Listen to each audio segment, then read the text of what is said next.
또 왔어요? 예. 이제 매일 올 거예요. 매주 올 거예요. 그죠? 어쨌건 뭐 아시겠지만 제 수업은 막 이렇게 힘들거나 그렇진 않아요. 그냥 재밌는 수업이에요. 그렇죠? 근데 이제 저는 이렇게 봐요. 11, 12부터 막 빡시게 뭘 할 필요는 솔직히 없어요. 지금은 이제 뭐 하는지 베이스를 까는 게 중요해요.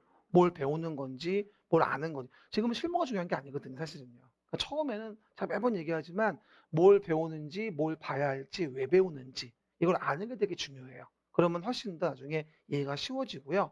나중에 득도를 좀 빨리 하는 경향이 있죠, 일반적으로. 그렇죠? 라고 이해하시면 될 것 같아요. 봅니다. 그럼 봐봐요. 첫 번째 부분이 보면 이제 부동산 공법 총론을 봐요. 근데 우리가 대부분들이 이거를 무시하는 경향이 상당히 있어요. 근데 이게 무시하시면 안 돼요. 이 부동산 공법이 뭘 배우는 건지 뭘 하는 건지 알아야지 이거를 내용을 들을 수 있는 건데 그냥 단순히 뭐 공법이야 이러면 안 된다고. 그렇죠? 일단 봐요. 앞에서 설명드린 바와 같이 우리가 1년 내내 배울 부동산이 있다는 얘기죠. 토지 및 그 정착물이라고. 우리 최대 쌤하고 함께 배우셨겠지만 그렇죠. 그럼 봐요. 토지하고 그 위에 대한 뭐다? 건축물을 지어요. 그럼 토지 위에다가 이렇게 건물을 짓는다. 그죠? 그러면 토지하고 건물에 대한 부분에 대한 걸 배우려고 하는데 뭘 배우는 거냐? 공법을 배우면서 무슨 규제를 받냐를 배우려고 하는 거다. 그러니까 부동산 공법은 부동산을 규제하는 법을 배우는 거구나 라고 이해하시면 돼요. 그 부동산에다 어떤 토지에다가 어떤 건물 질수 있고 건물 지었을 때 어떤 용도로 쓸 수 있고 높이를 얼마나 짓고 얼마나 짓고 이런 것들을 통제하는 거를 배우는 게 부동산 공법이라 보시면 되는 거예요. 한번 말이 부동산 공법, 부동산을 규제하는 법, 시작. 부동산을 규제하는 법 이렇게 이해하시면 됩니다. 그럼 우리가 뭘 하는 거냐? 그러면 법이라는 걸 일단 배울 텐데 그러면 공법만 있습니까? 사법도 있습니까? 사실은 사법도 있어요, 우리가. 그렇죠? 법이라는 거에 대한 부분은 여러 가지 구분 기준이 있지만 사법과 공법으로 구별한다. 이렇게 얘기를 해요. 항상 모든 법률을 배울 때는 법률 관계를 분석하셔야 돼요. 누구와 누구와의 관계를 규율하는 것이냐를 알아야 되는 거거든요. 대표적으로 봐봐요. 보통 일반적인 사법 관계다라고 한다면 개인과 개인 간의 관계예요. 개인과 개인 간의 관계에서 이 토지라는 거를 갑은 팔고 을은 사고자 합니다. 그러면 청약과 승낙이 이루어지면서 의사표시 합치로 계약이라는 법률 행위가 이루어지게 됩니다. 배웠지 민법에서. 그렇죠? 그러면 이런 경우에 뭐다? 그 중간에 누가 있어? 우리 중개업자분들이 계셔가지고 물건 소개해주고 매수인 소개해줘서 이제 계약을 하도록 연결시켜주는 거관 역할을 하는 거죠. 우리가 요 중개 업무를 하기 위해서 지금 공인중개사 자격증을 따고 있는 거란 말인 거예요. 사실은 지금이. 그렇죠? 그러면 사법관계 물어봅시다. 매도인 매수인은 서로 간에 지배 우월적인가요? 아니면 평등한가요? 평등하죠. 개인과 개인 간의 관계라 서로 지배 우월적이지 않고 평등한 관계다. 이런 관계를 우리는 뭐라 하냐면 사법관계라고 하고요. 이걸 노래로 표현하면 이렇습니다. 너랑 나랑은 사법관계. 시작. 너랑 나랑 창피해. 너랑 너랑 나랑은 사법관계예요. 너하고 나는 사법관계야, 인마. 지배 우월적이지 않아. 그렇죠? 시장의 상황 따라 달라질 뿐인 것이지. 알겠습니까? 그래서 너랑 나랑은 사법관계로서 그들의 권리 의무에 대한 분쟁이 생겼을 때 어떻게 그들을 보호하고 할 거냐라는 걸 배우는 게 사법이라고 하는 1차 과목에서 민법에서 배우는 거라고 이해하시면 돼요. 바로 민법에서 이걸 배우는 거예요. 우리 최대쌤하고. 그렇죠? 그리고 일단 또 하나 그러면 이 을이라는 자는 토지를 샀네요. 그러면 이 을은 토지를 왜 샀을까요? 그건 얘한테 물어볼까요? 왜 샀냐면 건물 질라고 샀어요. 뭐라고요? 건물 질라고. 그러면 토지 위에다가 이렇게 건물을 져요? 그러면 을은 그 토지 위에다가 건물을 질라고 하는 거예요. 탔으니까. 그럼 물어보죠. 을은 토지를 샀으니 내 맘대로 이제 건물 지면 되겠죠. 한번 아니라고 해봐요. 맞췄어요. 그렇죠? 아니에요. 마음대로 질 수 없어요. 그럼 어떻게 해야 하느냐? 종로구청장 또는 서울시장한테 가서 나 건물 지을 거예요. 허가 내주세요. 라고 건축 허가를 받아야 돼요. 그죠? 그러면 그 허가를 받으면 그 건축물의 건축 행위가 적법해지는 거예요. 아, 행위 제한 가하는구나. 그죠? 아, 공공복리 증진이라는 명분 때문에 행위 제한을 가하는구나. 내가 토지가 있다고 아무렇게나 내 맘대로 토지 위에 건물 지을 수 있는 게 아닌 거구나.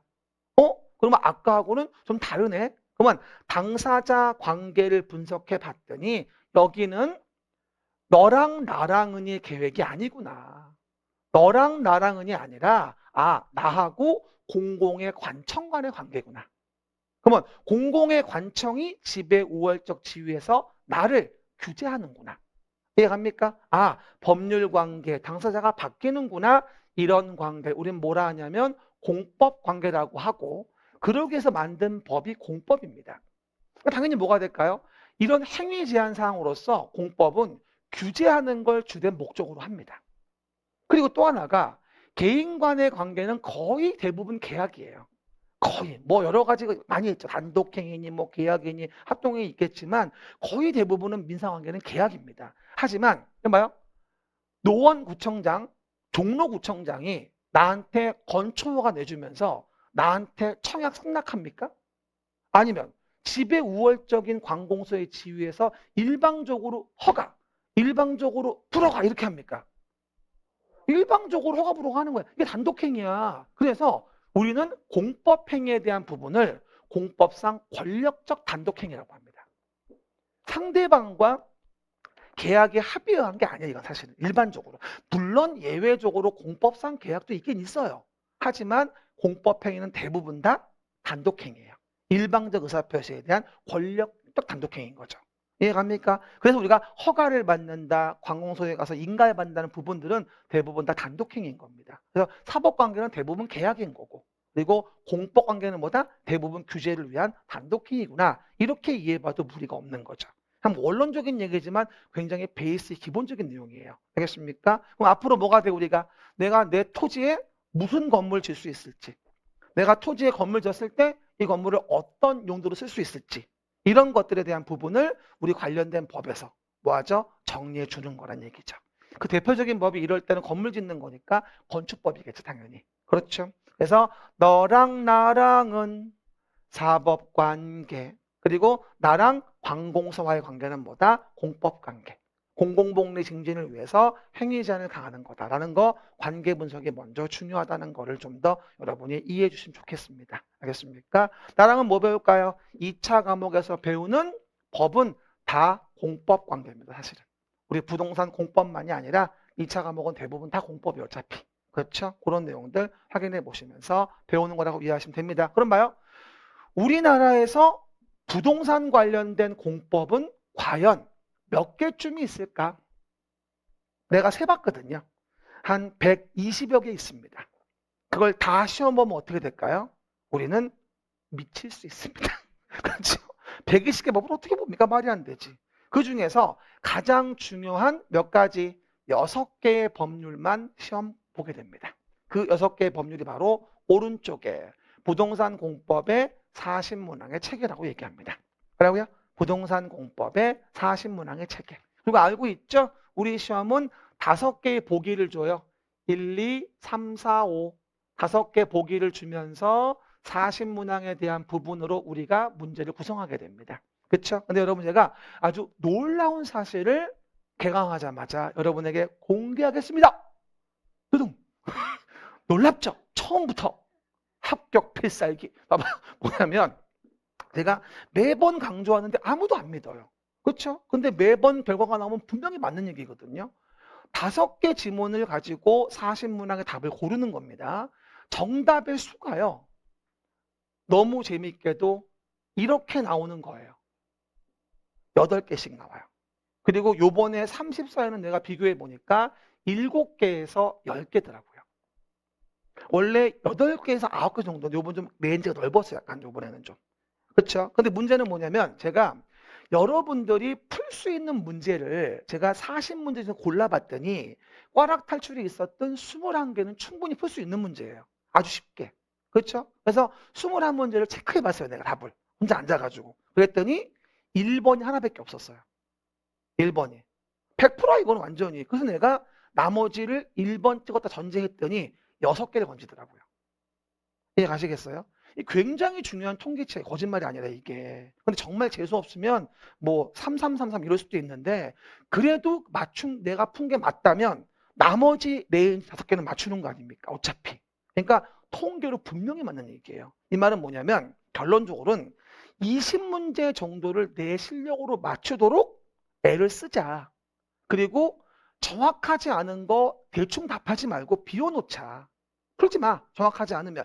정확한 것만 체크해. 20문제만. 그래 놓고 마지막에 OMR 카드를 보고 가장 없는 번호를 봐봐라. 그리고 그 번호를 일괄적으로 찍기 전에 그 1번이 맞나고 문제 한번 봐봐.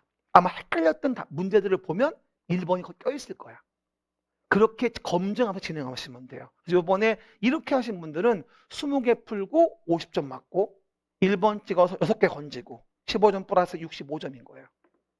이렇게 해서 60점대가 나오는 겁니다. 이건 정말 명백한 정답이에요. 그러니까 여러분들 이거 미리 알려드리는 거니까 고민하지 말고 다 하려고 하지 마세요. 우리 솔직히 말하면 수험생 적합한 공부량은 20개예요. 그렇죠? 20개만 내 실력으로 정확히 풀 수 있다면 떨어지고 싶어도 못 떨어져요. 떨어지고 싶진 않잖아. 혹시 내가 마음에 안 들어요? 그래서 보시면 되고요. 그리고 제가 처음이라 얘기하지만 좀 이렇게 무슨 말을 했을 때 좀 많이 웃기고 그러면 많이 웃으세요. 기분이 서로 좋아요. 근데 막 내가 열심히 준비했는데 막 개그를 쳤는데 앉아가지고 뭐라는 거야 지금. 이러면 참 부끄럽거든요. 그래서 요 필살기 부분 잘 기억하시면서 통계적으로 7개에서 10개 레인지예요. 근데 이런 경우도 별로 없어요. 대부분은 8개에서 9개예요. 보통 레인지가. 그렇죠? 그렇기 때문에 여러분이 20개만 내 실력으로 맞추면 분명히 OMR 카드 봤을 때 가장 없는 번호가 분명히 있습니다. 한국에 뭐라 찍어요.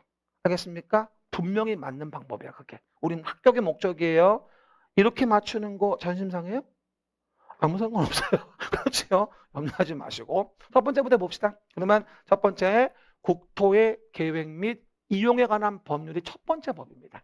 시작. 국토의 계획 및 이용에 관한 법률. 봐봐요. 한 번 더 여쭤보죠.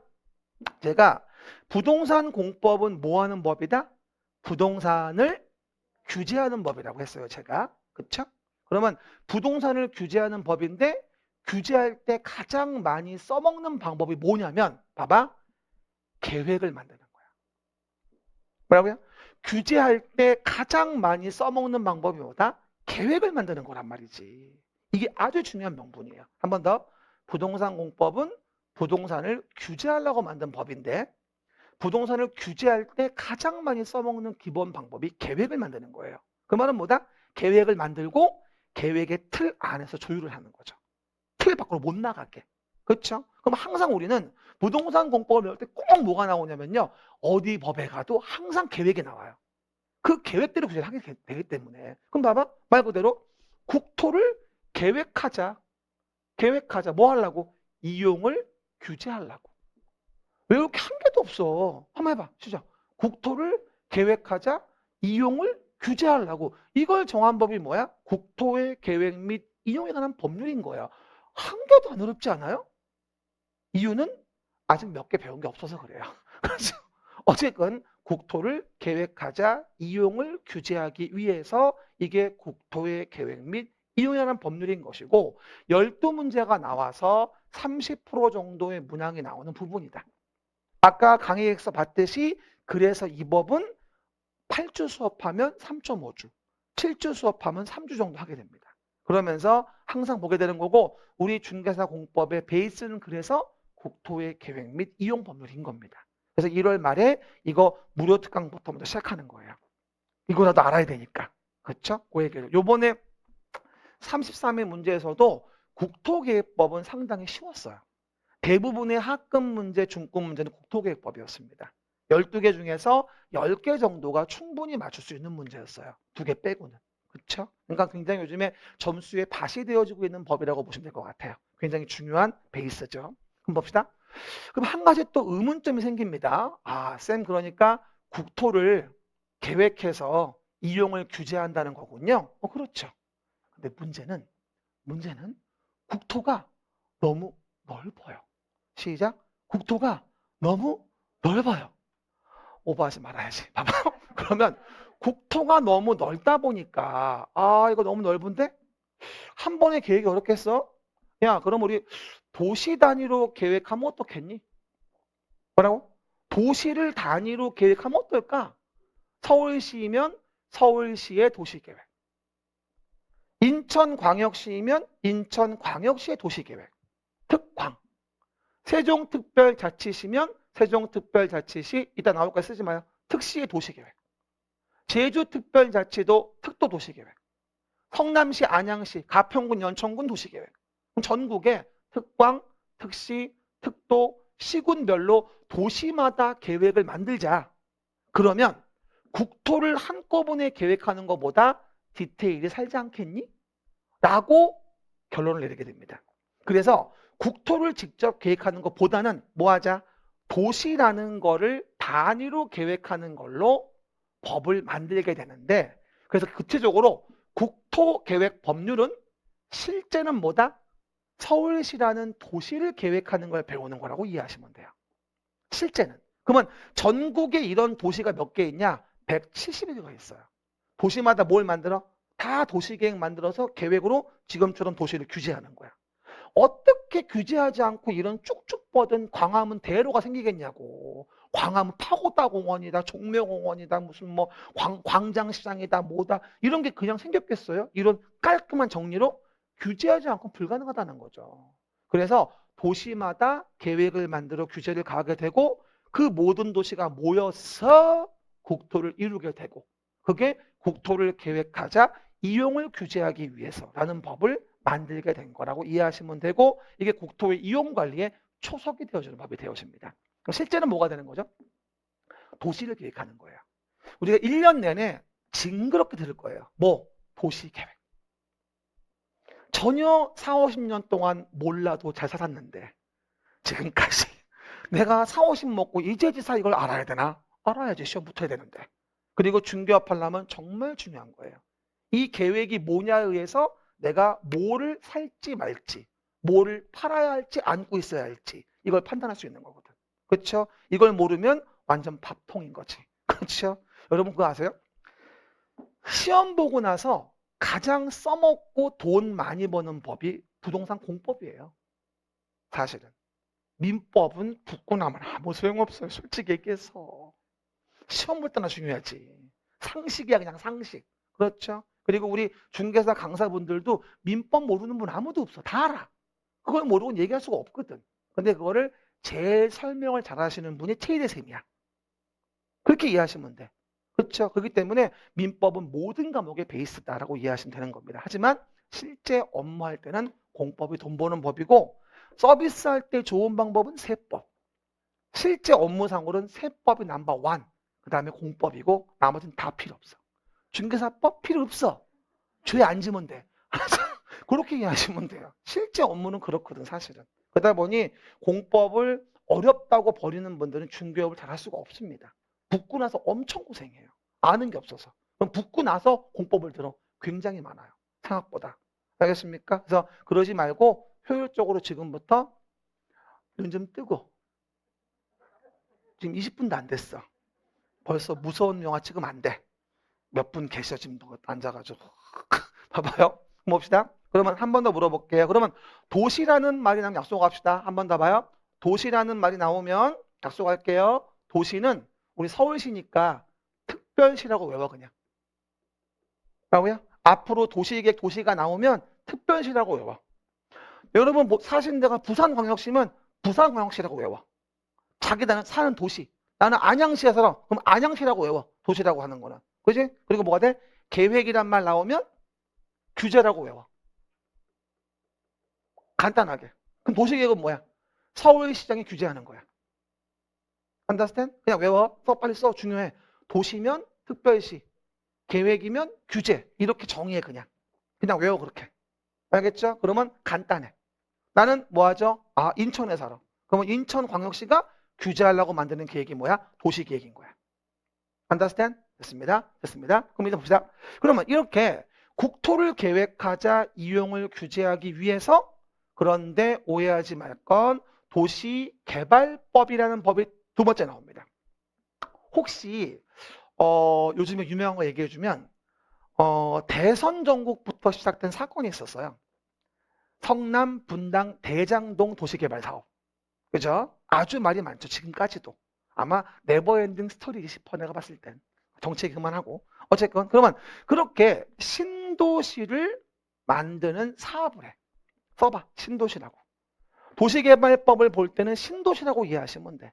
신도시를 개발하기 위해서 없었던 단지와 시가지를 만들기 위해 사업하는 걸 뭐라 하냐면 우리가 도시개발 사업이라고 합니다. 그러니까 외울 때 신도시 개발 사업이라고 외워 그냥. 뭐라고요? 신도시 개발 사업. 그러면 없었던 단지와 시가지를 만드는 거야. 그러면 아까 봤던 거 성남시였으면 분당, 판교, 그 다음에 대장동 개발 사업이 있었고요. 그리고 서울로 본다면 우리 강서구, 마곡지구, 신도시, 그리고 비슷하게 본다면 송파, 위례 이런 동네가 유사한 신도시 개발 사업 등이 이루어진 곳이라 보시면 돼요. 써놔 이것도. 마곡, 위례. 써놔 이것도. 위례는 정확히 말하면 택지 개발 사업이지만 유사하니까 포함시켜 줄게요. 그냥. 그렇죠? 요즘에 그리고 뭐 3기 신도시 들어오는 부분, 남양주 뭐 일대 등등. 정확히 말하면 그것도 공공주택지구 사업이긴 합니다만 다 유사한 사업들이에요. 그래서 신도시를 만들기 위한 사업을 진행하는 걸 도시개발 사업이라고 합니다. 그럼 당연히 봐요. 이렇게 산이었고 논이었는데 이런 식으로 토지 구획을 정리해서 토지를 이용하기 좋게 건물 짓기 좋게 새로운 단지와 시가지를 만들기 위해서 사업을 진행하는 걸 우린 뭐라 부르냐면 도시개발 사업이라고 하고 이런 신도시를 만드는 것도 봐봐 6문제가 나오는데 서울시의 도시계획으로 계획하여 규제하는 거예요. 이렇게 계획으로 규제에 정하는 거야. 그래서 계획대로 규제하면서 개발법의 준용을 받아서 개발 사업에 통제를 하는 거죠. 이해되겠죠? 그럼 우리 주변에 마곡 신도시나 송파 위례 신도시는 다 이런 도시계획으로 계획을 해서 개발법인 개발법의 규제를 받아서 사업을 진행하고 있는 거다라고 이해하시면 돼요. 6문제가 나오고 눈 떠봐. 올해 시험도 완전 쉬웠던 게 개발법이었어요. 올해 33회 문제는 개발법이 6문제 중에서 5문제가 쉬웠어요. 그 말은 12개와 6개, 18개. 요 두 법을 못했으면 이번 공법 시험은 맞춤 문제가 거의 없었어요, 사실은. 이 두 법이 요번에 33회 합격 견인차였던 거죠. 항상 그럴까? 항상 그렇진 않아요. 어떨 때는 건축주택이 쉬워요, 또. 장담을 못해요, 이거를. 그렇죠? 그러니까 전반적으로 뭐다? 다 연결시켜주면서 봐줘야 하겠죠. 그러면 도시개발법, 시작. 도시개발법 6문제가 나온다고 이해하시면 됩니다. 뭐 말해. 도시개발법 6문제가 나옵니다. 그래서 개발법은 6문제가 나오는 첫 번째 법이 되어지게 되고 두 번째 법이 되어지고요. 그럼 봐요. 하나 물어봅시다. 이렇게 도시계획으로 계획해서 특별시가 규제하려고 계획해서 시작. 특별시가 규제하려고 계획해서 개발 사업을 했어요. 그럼 물어봅시다. 이렇게 개발 사업을 해서 이렇게 택지가 깔끔하게 정리가 되고 건물 짓기 좋게 만들어 놨어요. 그럼 이제 실제 건물을 져야지. 그러면 이 건물을 짓기 위해서는 무슨 법이 필요할까? 이건 건물 짓기 위한 건축법이 필요합니다. 그죠? 택지가 만들어졌으니 그 위에 건물을 져야지. 그러면 건축법을 배워요. 그게 7문제가 나오는 부분이에요. 뭐 하면 된다? 건축물 건축을 위해서 건축에 써봐. 허가를 받아요. 건축 허가. 시작. 건축의 허가를 받아서 건축물을 지을 때 적법해지는 거라고 이해하시면 되고. 됐죠? 그게 건축법. 그래서 건축물 짓는 적법 요건이 뭔지를 배우는 거야, 건축법에서. 그러면 그 베이스에 뭐가 있어? 베이스에 서울시가 계획 만들어 규제하는 내용이 있을 테고 거기 맞춰서 개발 사업이 이루어진 택지가 있을 테고 그 택지 위에다 건물 짓는 거니까 건축법상 관련 주사 밟아서 허가받아 짓는 거야. 물론 미리미리 협의했으면 간주해 주기도 하겠지만 알겠습니까? 간주 알지? 미리미리 협의했으면 간주도 해줘 허가를. 그럴 때 규제하는 법이 건축법. 그럼 물어봐요. 이건 뭐죠? 주택. 주택이 아니라 주택. 이런 거 안 좋아하는구나. 그러면 주택을 지어요? 그러면 일반 건축물이 아닌 주택도 건축물이니까 따로 건축법에서 허가받게 하는 게 맞아요. 하지만 그 주택이 봐봐 30호 30세대 이상이에요. 우리 보통 사는 아파트 단지들 예를 들어서. 그러면 그 주택이 30호 3세대 이상이라면 이건 단순한 주택이 아니라 써봐봐 주택단지라고 해요. 주택단지. 시작. 주택단지. 시작. 주택단지. 그럼 봐. 이런 30호 30세대 이상의 주택단지는 그러면 함부로 건축법처럼 일반적인 건설 공급에 의할 수는 없다는 얘기예요. 이건 사업으로 봐서 써보면 사업 계획을 만들어 사업 계획에 승인을 받아서 주택단지를 짓게 합니다. 이건 건축 허가를 받는 게 아니고요. 사업계획 승인을 받아야 돼요. everybody 사업계획 승인. 그러면 건축법에 의해서 허가받아 짓는 건물도 있고 30채 이상이면 주택단지로 봐서 주택법상 사업계획 승인을 받아 주택단지를 짓는다는 겁니다. 그럼 이건 주택단지는 봐봐. 주택만 지으면 될까요? 아니면 주택하고 그들이 쓰는 부대시설하고 복리시설 같은 게 있어야 될까요? 주부복이 있어야 돼요. 뭐라고요? 주부복이 있어야 된다. 주택, 부대, 복리시설. 왜냐? 주택만 있으면 안 되지. 나 혼자 쓰는 게 아닌데. 여러 세대가 쓰는 거니까 여러 세대가 같이 쓸 수 있게 부대시설도 복리시설도 필요하게 돼요. 그래서 우리가 주부복을 설치해 주는 걸 주택단지라고 합니다. 주부복 설치한다. 주택단지. 시작. 주부복 설치한다. 주택단지. 앞치마가 아니고요. 뭐라고요? 주부복 설치한다. 요즘에 다 이렇게 얘기하더라고. 그래서 주택, 부대, 복리시설 건설한 주택단지. 여러분 사실은 주택단지 아파트 떠올리시면 돼요. 쉽게 얘기해서. 그쵸? 그 얘기들. 이러면 이게 주택법에서 따로 통제가 되어지면서 7문제가 나와요. 그리고 그거 아세요? 이렇게 사업계획 승인을 받아가지고 짓는 주택단지면 이렇게 건설했을 때 공급도 아무렇게나 할 수 있는 게 아니에요. 청약통장 같은 거 있어야 돼요. 하지만 건축법에 지어진 주택은 청약통장 필요 없겠죠. 민영주택일 때 청약 가점이라든가 뭐 등등등 이런 거에 다 규제를 받는 것도 사업계획 승인을 받았기 때문에 규제를 받는 거예요. 안더스탠드 합니까? 그래서 이 법상 규제권 내에 있다는 거냐 없다는 거냐에 의해서 여러 가지 규제가 달라지는 거죠. 내 말 이해하셨죠? 그래서 건물 짓는 두 법, 건축법 7문제, 주택법 7문제, 14문제가 나오는데 야, 요번에 33회 문제 건축법 7개 중에서 맞출 수 있는 거는 한 3개 정도밖에 안 됐어요. 많으면 4개. 절반 정도가 너는 누구냐? 시작. 너는 누구냐? 에라 모르겠다. 이런 문제였던 거죠. 주택법도 비슷해요. 3개 정도는 풀 수 있었고 서너 개 정도는 뭐다? 처음 보는 내용들이 나왔습니다. 그렇죠? 그러니까 좀 요즘 건축주택이 약간 좀 몇 년째 계속 어렵게 나오는 추세예요. 그래서 또 그럴진 모르겠는데 요즘에 그 중개사 문제를 출제하시는 분들이 도시계획 전공하시는 분들이 아닌 것 같아요. 그러니까 국토계획법에 대한 부분이 쉬운 거예요. 원래 출제하시는 분도 자기가 아는 걸 어렵게 낼 수 있는 거지 모르는 걸 어렵게 낼 수는 없어요. 근데 그분들이 모든 걸 다 아는 게 아니거든요. 그렇잖아. 자기 전공이 있을 거 아니야. 그러니까 이거는 건축학과나 관련 주택 관련 있잖아. 이런 분들이 문제를 내는 거예요, 요즘에. 그래서 이 부분이 어려워지는 거지. 근데 당분간은 그러지 싶어요. 내가 봤을 때. 앞으로도 계속 이거는 서너 개 정도 맞춘다. 라는 마인드로 가야 돼요. 너무 깊게 보시면 이건 대책이 없어요. 너무 어려워요. 그렇죠? 그 정도만. 그럼 하나 물어보죠. 이렇게 건물이 지어졌어요. 주택법이나 건축법에 의해서. 그러면 이런 지어진 건물이 40년 지나고 30년 지나면 점점 홍삼 먹고 회춘할까요? 아니면 노후불량해질까요? 이게 어려워요? 뭐라고요? 노후불량해져요? 그럼 노후불량 건축물은 놔두면 어떻게 돼요? 무너지고 위험하죠? 그럼 노후불량 건축물은 개량을 해야 돼요. 그걸 정비사업이라고 합니다. 에버바리 정비사업 써보세요. 정비사업이라고. 남자분들이 왜 말을 안 하지? 몇 명 안 되는데? 봐봐요. 말을 해요. 에버바리 정비사업. 들리네요. 그럼 정비사업은 여러분 아다시피 주거 환경을 개선하기 위한 사업도 있고요. 그 다음에 재개발이라는 사업도 있고요. 재건축이라는 사업도 있어요. 재개발, 재건축. 여러분이 많이 아는 게 재건축, 재개발 이거죠. 그리고 대부분들이 중개사 공부하러 처음 오시는 분들은 본인 단지에서 재건축이 이루어진다, 본인 사는 주택의 재개발이 이루어진다, 이걸 알고 싶어서 중개사 공부하시는 분들이 은근히 많아요.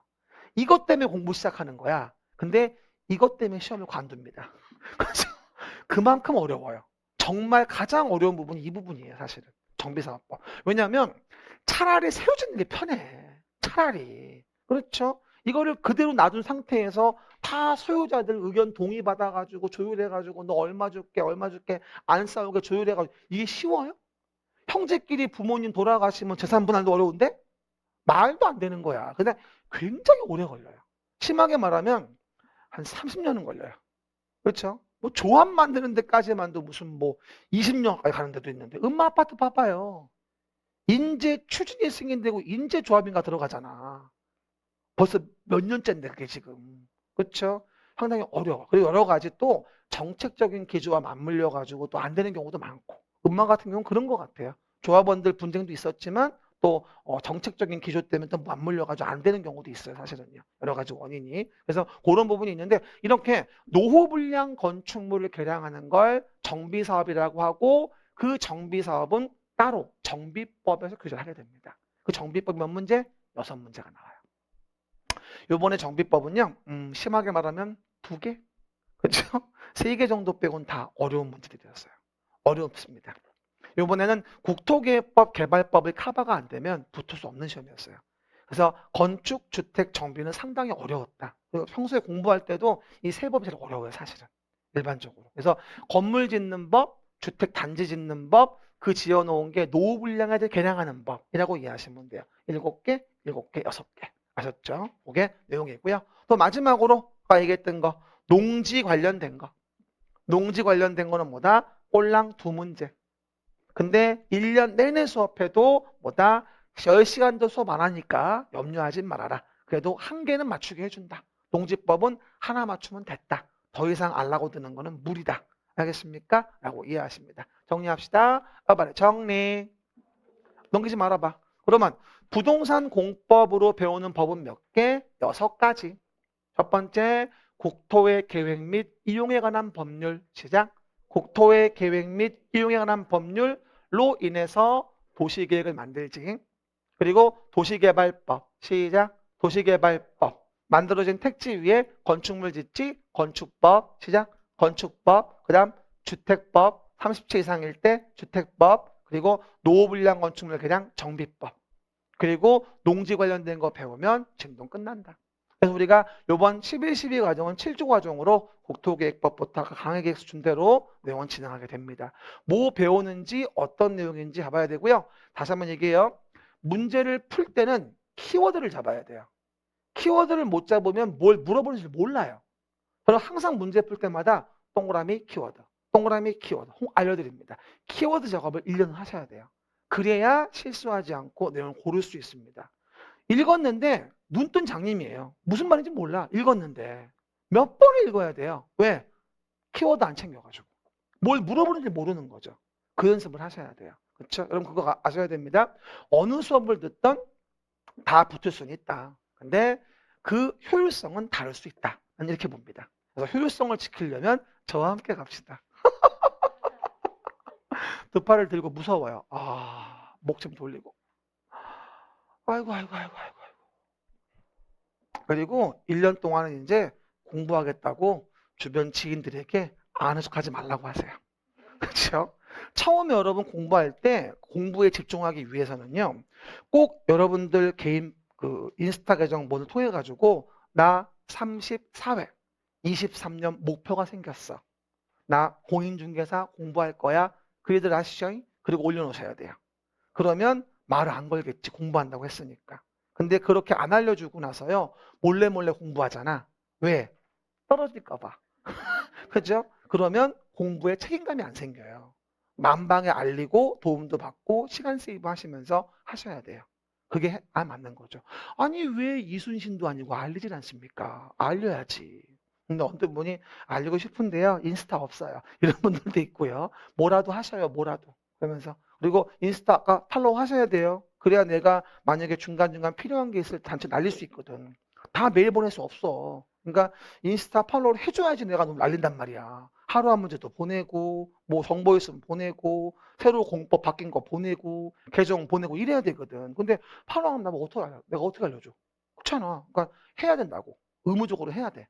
그래야지만 내가 그러면 알려줄 수 있고 동영상 1위 학습도 올라가야 돼. 유튜브도 그렇고 여러 가지 다 구독도 해주고 팔로워도 해주고 가입해주고 이를 해줘야 돼. 그래야지 우리가 같이 갈 수 있는 거야. 아셨죠? 내가 오늘 밤에 집에 가서 볼 거야. 우리 애들 첫 번째 봅시다. 한번 봐요. 여기 아주 중요한 기초가 나옵니다. 처음에 부동산 공법 공부할 때 가장 어려워하는 게 이 부분이야 사실은요. 아까 제가 얘기했었죠. 우리가 공부하는 부동산 공법의 법률 관계라고 하는 것은 만약에 토지 위에다가 이렇게 건축물을 짓고자 한다. 토지 위에다가 이렇게 건축물 짓고자 한다. 그러면 당연히 행정객체로서의 누가?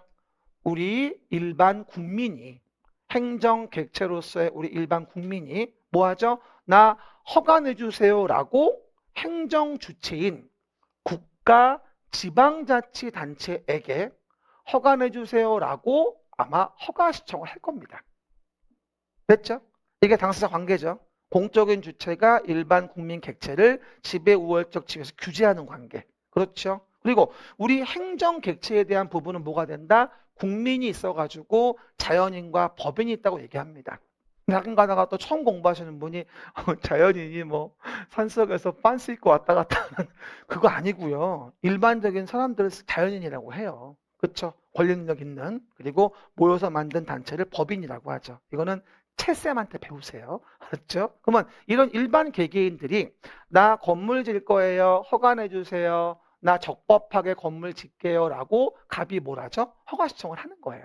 그럼 봐요. 그러면 행정 주체인 국가 지방자치단체 등은 뭐라 그러죠? 그래요? 그러면 관련돼서 써봐봐. 건축법 같은 거에 적합한지 좀 봐야 되겠네요. 뭐라고요? 건축법 같은 거에 좀 적합한지 봐야 되겠는데요. 써봐봐. 건축법. 써요, 빨랑. 그리고 또, 아까 우리 도시마다 계획 만들었지, 도시마다. 뭐, 서울시라는 도시에서 규제하려고 계획을 만들었단 말이야. 그럼 도시계획. 이라는 거상 그 아파트를 지을 수 있는 땅인지, 예를 들어서. 그러면 건축법 등에 적합한지, 그리고 도시계획 등의 행정계획에 맞는지 검토해 보겠지. 그래서 건축법 등에 관련된 공법에 맞고, 그리고 우리 도시계획에 어긋나지 않고, 그럼 어떻게 해줄까?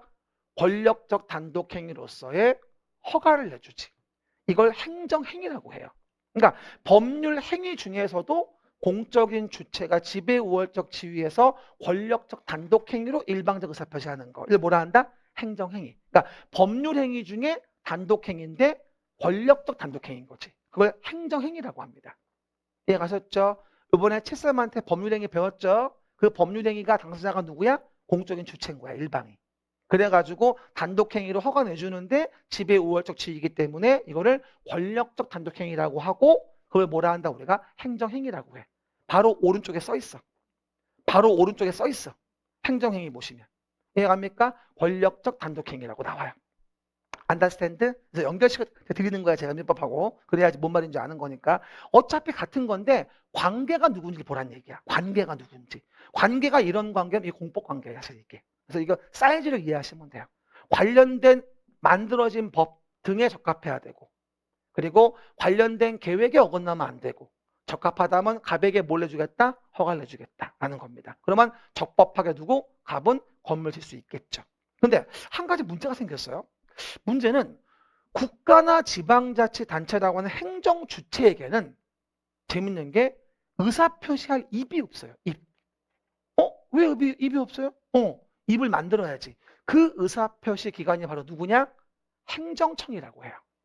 그러면 행정주체의 의사를 표시하는 기관이 뭐다? 행정청이에요. 안 써도 돼. 밑에 있어. 듣기만 해요. 일단 행정주체의 의사표시 기관이 행정청인데 대표적으로 국가의 행정청이 각각의 장관들이에요. 정부의 부동산과 관련된 국가의 의사표시를 해요. 국토교통부 장관. 됐어요? 환경과 관련된 국가의사를 표시해요. 누가? 환경부 장관이. 전국의 경제적인 부분의 기본 베이스 문제는 기획재정부 장관이. 또 하나, 서울시라는 지자체의 의사표시는 누가 할까? 서울시장이. 종로구청이라는 행정주체 의사표시는 종로구청장이. 이해 가십니까? 그래서 구청장 직임이 찍는 거야. 뭐 서울시장 인을 찍는 거고 거다가 요즘엔 사인하지만. 이해 가셨죠? 그 얘기들. 그러다 보니 뭐가 된다? 행정청은 밑에 봐볼까요? 요게 포인트죠. 그러면 행정청의 의미가 무엇이겠느냐? 요거죠. 행정청, 행정에 관한 의사를 결정하여 표시하는 국가 지자체의 기관. 이걸 뭐라 부른다? 우리가 행정청이라고 해요. 1년 지나고 내일 모레 시험인데 그때 와서 쌤 행정청이 뭐예요? 물어보는 분들도 있어요. 그쵸? 대부분도 그래요. 왜? 이 인트로 수업을 안 들어요. 그러니까 모르는 거지. 그러니까 행정 주체는 서울로 본다면 서울특별시, 이게 행정 주체고 그 의사를 표시하는 게 서울특별시장이 되어지는 거예요. 이해 가시겠죠?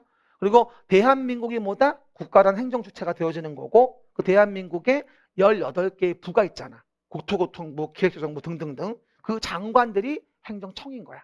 의사표시 기관. 물론 행정법 원론으로 가면 복잡한 행정청이 무지하게 많아요. 우린 그런 거 필요 없어요. 우리한테 필요한 건 시험 나오는 게 중요한 거니까 그런 건 신경 쓰지 마세요. 알겠습니까? 그 정도만. 그럼 봐요.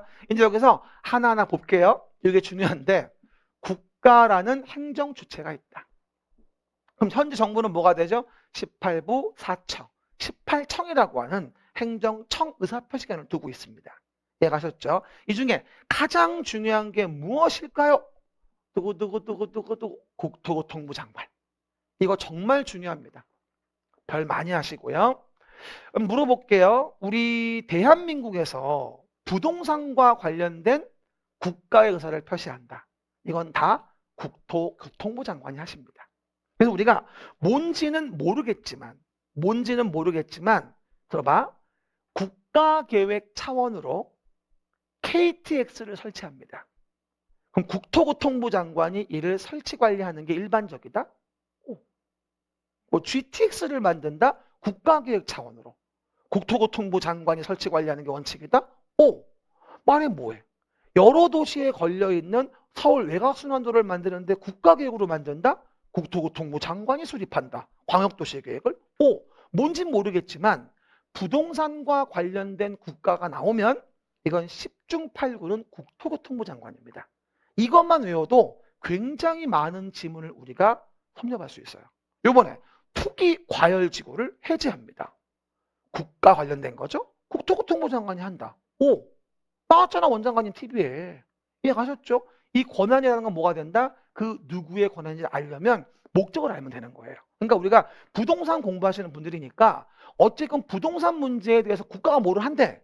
이건 100% 국토교통부 장관인 거야. 고민할 이유가 없어. 이해 가셨죠? 그래서 앞으로 제가 바쁘니까 이거 나오면 국장이라고 할게. 국장.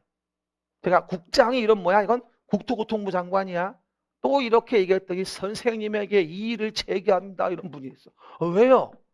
국방부 장관은 어떻게 하려고 그래요? 물어보는 분이 가끔 있는데 우리 법에 국방부 장관 안 나와요. 신경 쓰지 마세요. 안 나오니까. 국장이에요? 국토교통부 장관. 알았죠? 그리고 농지 나오면 뭘까? 농지 나오면 농림축산식품부 장관이에요. 농지법에 나와. 거의 안 나오고 다른 법에는. 그렇죠? 그 다음에 해양수산부 뭐가 됩니까? 수산자원보호구역 나올 때 나오는데 해장이라고 하지. 술 먹을 때 해장. 그렇죠? 해장할 때 뭐가 좋아? 수산물이 좋아.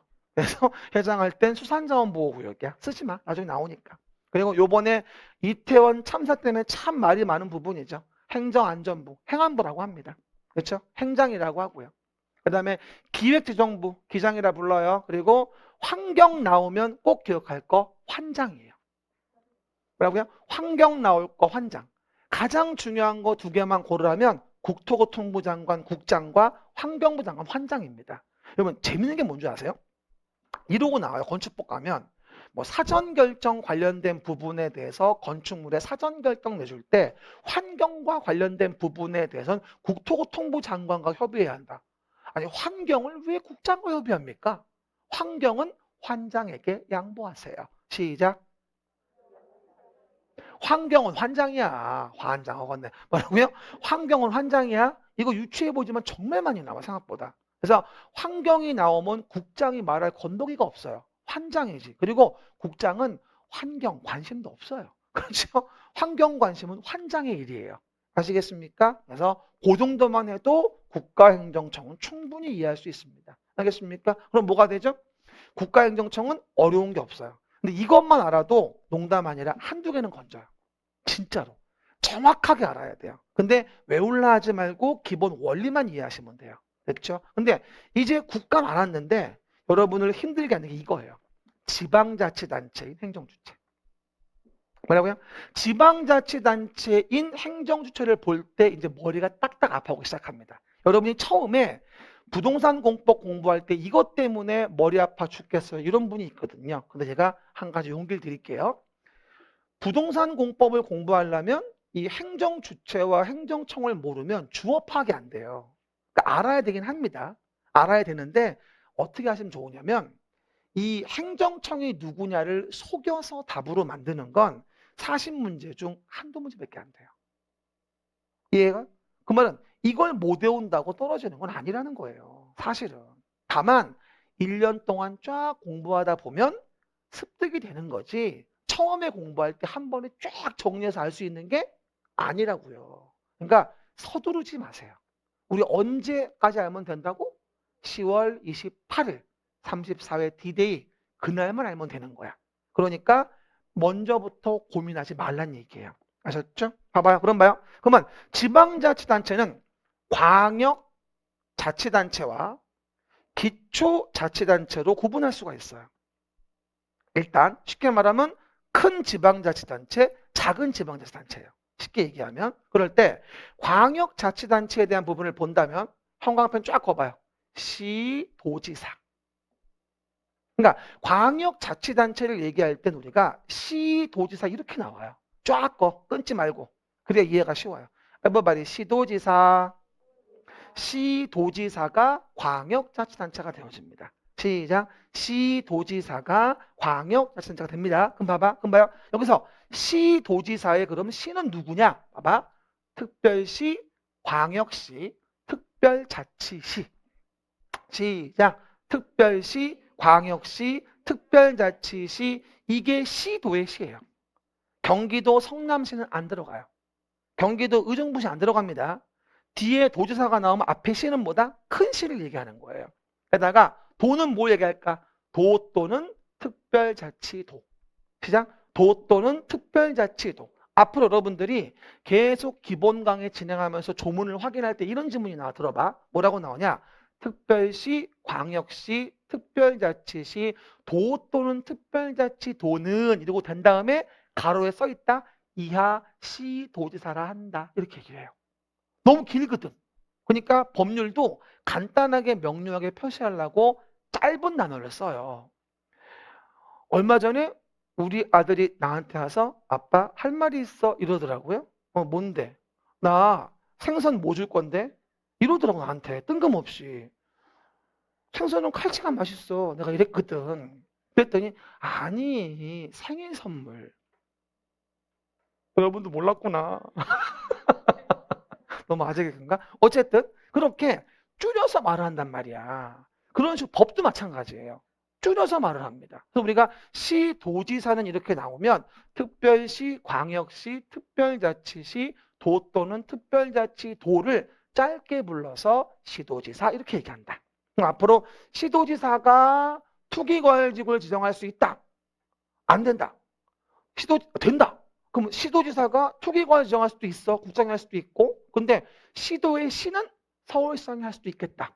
물론 국장과 협의는 해야 되겠지만. 따지고 본다. 의견 전체해야 되겠지만. 그렇죠? 그러다 보니까 보시는 바와 같이 시도지사가 무엇을 합니다. 시도지사가 무엇을 합니다. 이러면 그 시에 서울특별시는 들어가 있구나. 라고 이해하시면 돼요. 그리고 나중에 얘기합니다만 요즘에 또 해제되어진 청약 조정 대상 지역은 국장만 정해요. 시도는 정할 수가 없어요. 그러니까 청약 조정 대상 지역 주택법상 뭐하죠? 시도가 정한다? 이건 말이 안 되는 거죠.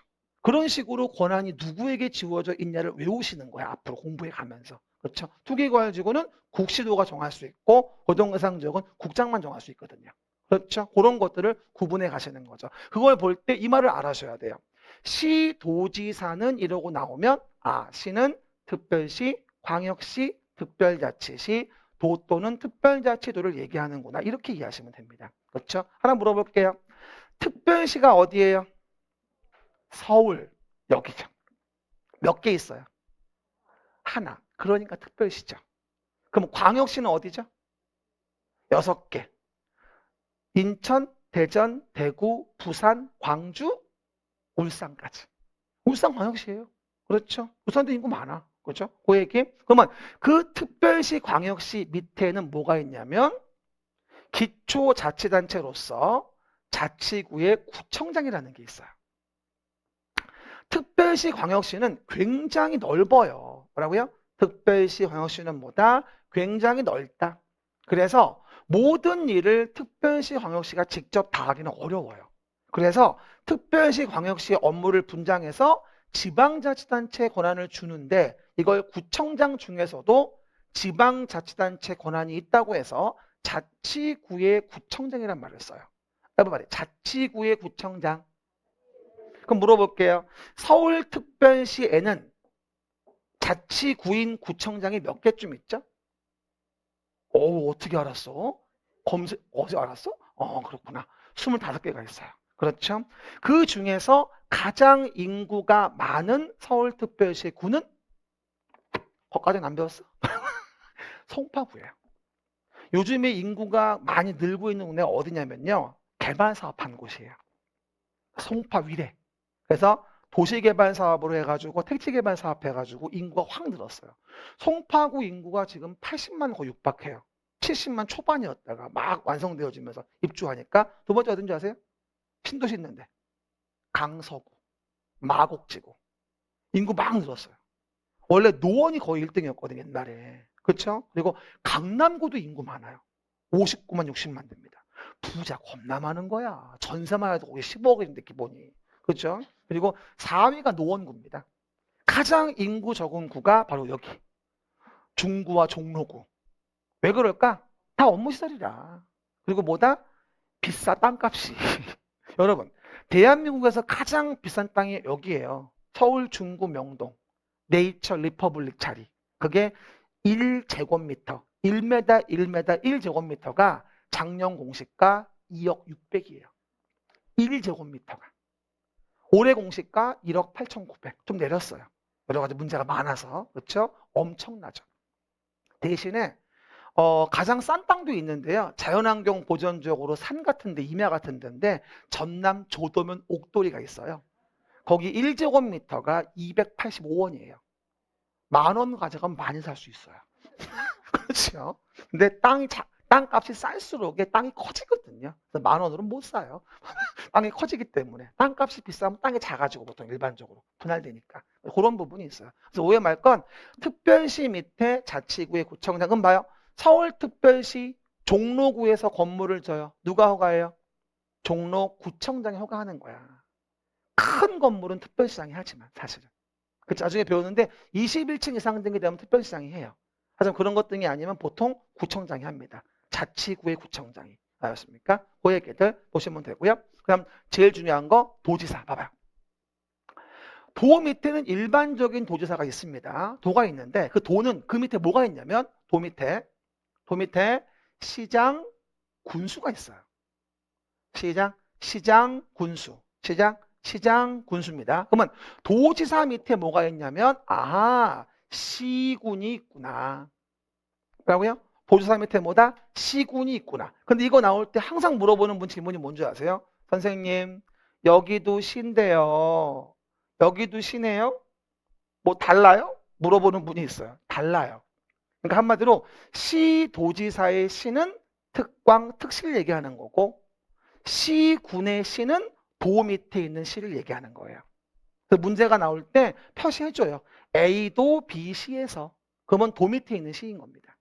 이해가셨죠? 그러면 C도의 C는 특광, 특시 얘기하는 거고요. 이건 큰 도시, 이건 작은 도시예요. 달라요. 알았죠? 그 얘기들. 그럼 문제는 뭐요? 경기도, 우리 주변 경기도 볼까요? 경기도에 시군이 몇 개 있어요? 31개예요. 그렇죠? 경기도 밑에 시군은 31개가 있습니다. 28개는 시. 그렇죠? 나머지 3개는 군입니다. 그렇죠? 가평군, 연천군, 양평군. 그렇죠? 근데 오해 말 건 양평군은 좀 있으면 시가 된다고 하더라고요. 그 말이 벌써 5년째예요. 아직도 승격이 안 됐어. 그렇죠? 맨날 검색해 보는데. 어쨌든 그래요. 그러다 보니 우리가 도 밑에 있는 시군과 자치구의 구청장이 동급이에요. 그래서 시장, 군수, 자치구의 구청장을 기초자치단체 이렇게 얘기를 해요. 시장, 군수, 자치구의 구청장이 뭐다? 바로 기초자치단체입니다.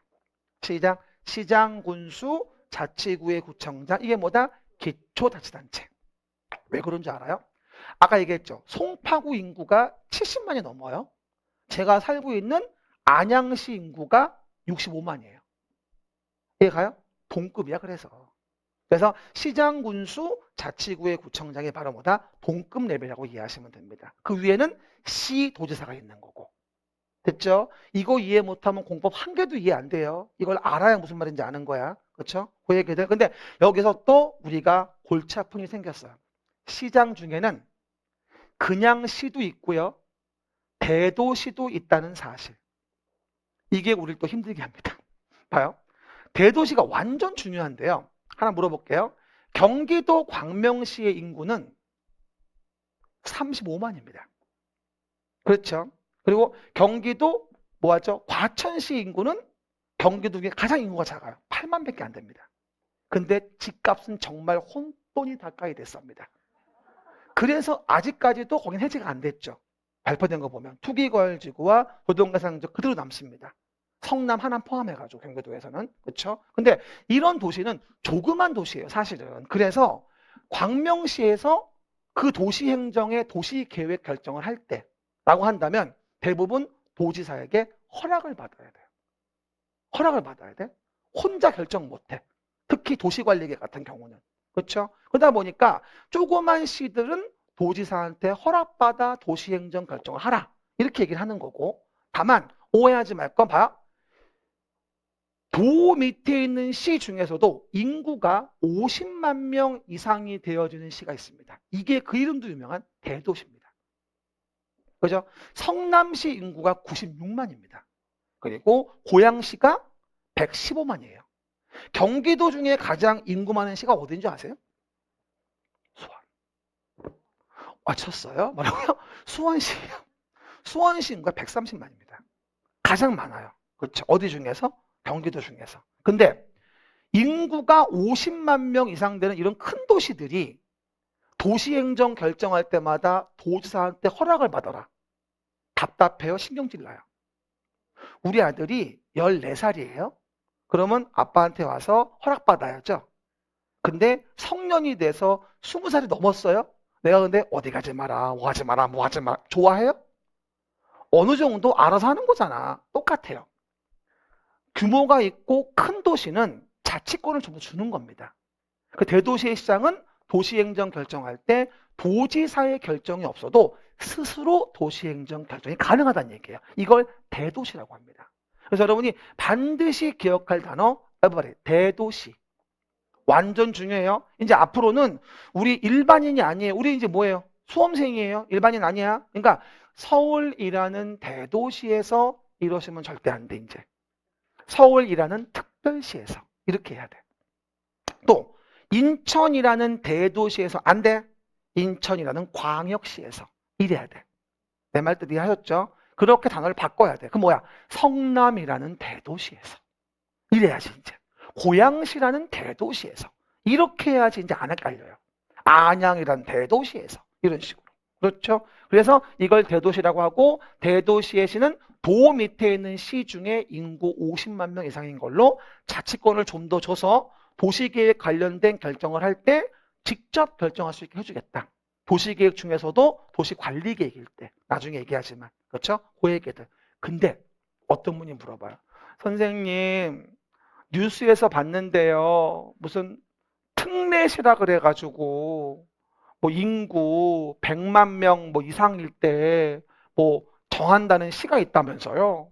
특례시로 뭐 수용 창고 4개가 있다고 하던데 수원, 용인, 창원, 고양 4군데 100만 이상. 이건 뭐예요? 물어보는데 이게 지방자치법이 개정 쓰지 마.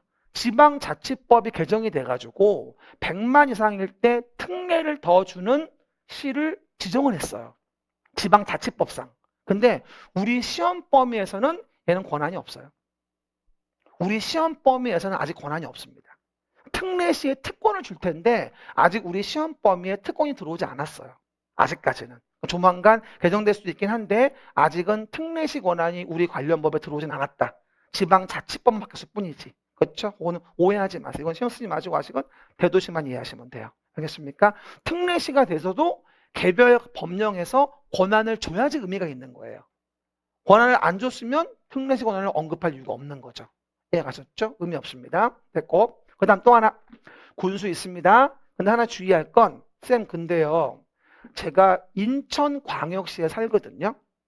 근데 저는 강화군에 살아요. 근데 인천광역시 그러면 강화군은 뭐예요? 물어보는 분이 있는데 광역시 밑에 있는 군하고 도 밑에 있는 군은 달라요. 그죠? 한마디로 광역시 밑에 있는 군은 그냥 자치군일 뿐이에요. 자치구인 것처럼 자치군일 뿐입니다. 그래서 인천광역시 밑에 강화군 옹진군, 부산광역시 밑에 기장군, 대구, 광역시 밑에 달성군은 그냥 자치구처럼 자치군일 뿐이에요. 권한이 없어요.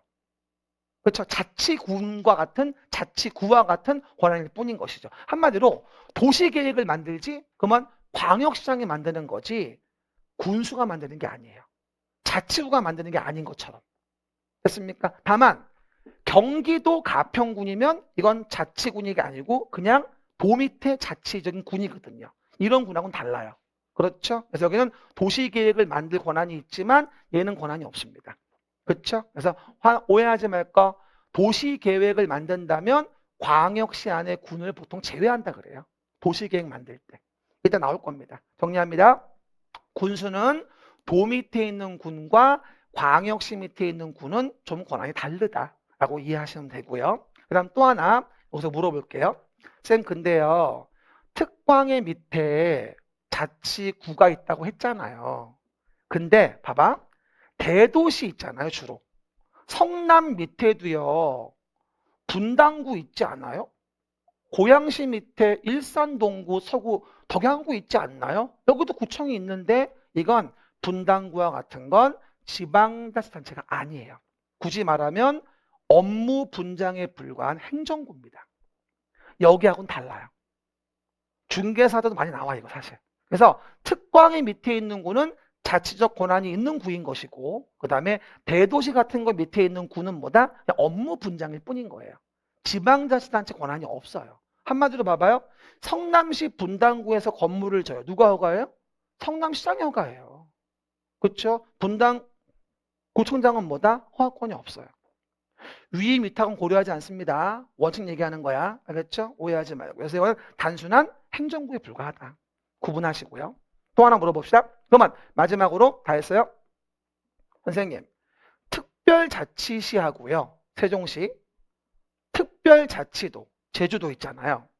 얘들은 기초자치단체가 있어요? 없어요? 없어요. 없어요? 여기도 없어요. 그러면 세종특별자치시에서는 모든 권한을 시장이 행사합니다. 그리고 제주특별자치도에서는 모든 권한을 도지사가 행사합니다. 왜? 기초자치단체가 없거든요. 그렇게 보시면 돼요. 그래서 세종특별자치시 밑에는 조치원읍이 있는데 조치원읍에서 건물 짓다면 세종특별자치시장이 허가하게 됩니다. 권한이 없어요. 이건 업무 분장, 행정구역 분장인 것이고요. 근데 한 가지 선생님에게 이의를 제기한다. 쌤, 제주도 안 가봤어요? 제주시하고 서귀포시 있던데 왜 없다 그래요? 이러는 분이 있는데 이거 지방자치단체 아니에요. 업무 분장의 행정시예요. 그래서 제주도는 시장 선거 안 해요. 도지사만 뽑아요. 그리고 오해하지 말 거 제주특별자치도 특례법이 따로 있어요. 특별법이. 거기 나와. 기초자치단체 두지 않는다고. 그리고 세종특별자치시 특별법이 따로 있어요. 기초자치단체 두지 않는다고. 이해가셨죠? 이 부분을 구분해서 보셔야 돼요. 정리하면 3단계로 분리해줘야 됩니다. 다시 한번 마무리. 시도지사 관련된 거. 그죠? 요 특광, 특시, 도, 특도. 그리고 그 밑에 기초, 자치단체, 맞아? 시장, 군수, 구청장 관련된 거. 됐죠? 그리고 대도시라는 게 도 밑에 시 중에서 인구 50만 명 이상일 땐 대도시라고 한다는 점. 그리고 3단계 뭐다? 특별자치시, 특별자치도는 기초, 자치단체가 없다는 거. 그렇죠? 요걸 먼저 이해하고 있어야지만이 우리가 뭘 이해할 수 있다? 여기 요 내용의 관계를 이해할 수 있는 겁니다. 그렇죠? 그래서 우리가 공법 관계에 대한 부분을 보려면 일단 요거부터 무슨 말인지 알아야 되기 때문에 이 행정청과 관련된 부분에 대한 걸 제가 도표로 정리해서 쫙 정리해 놓은 거예요. 그렇죠? 오늘 요거는 잘 읽어보시고 하나하나 곱씹어 가면서 동영상 한번 다시 봐주세요. 그렇죠? 요거 이해가 돼야지 조문이 이해가 돼요. 이해가셨습니까? 그러면 이제 총론 부분은 요 정도로 마무리를 하고요. 넘어가시면 이제 나머지 됐고 체계도는 지금 보면 몰라요. 나중에 제가 4월쯤에 얘기해 줄 거야. 같이. 넘어가시면 이제 첫 번째 법이 나와요. everybody 국토의 계획 및 이용에 관한 법률 시작. 이제 쉬었다가 본진도 들어갑니다. 쉬었다 갑시다.